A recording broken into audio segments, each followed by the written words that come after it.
नमस्कार प्रेक्षकांनो. शुभविवाह ह्या मालिकेच्या पुढील जबरदस्त ट्विस्टमध्ये आपण पाहणार आहोत. आकाशला डिस्चार्ज मिळाला आहे. तो घरी आला आणि रागिणीने त्याच्या हातावर ठेवले भूमीने डिवोर्स दिलेल्याचे पेपर.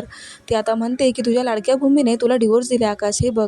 तेव्हा तो डिवोर्स पेपर पाहतो आणि त्याचे पूर्णपणे तुकडे तुकडे करून रागिणीच्याच अंगावर फेकतो आणि म्हणतो की मनाने जोडलेल्या नात्याला सहीने ते कधीही तुटत नसतं. तेव्हा आता भूमीचा शोध मी स्वतः घेईल. माझ्या भूमीला मी परत आणल्याशिवाय राहणार नाही. असं जबरदस्त टोल आता रागिणीला आकाशने दिलेला आहे.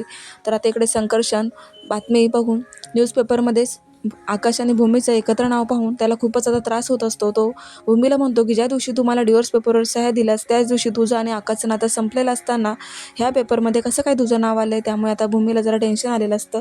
पण आता भूमी ही सुद्धा आकाशला खूप मिस करत आहे आणि भूमी आणि आकाशची आता ही 7वी परीक्षा सुरू झालेली आहे.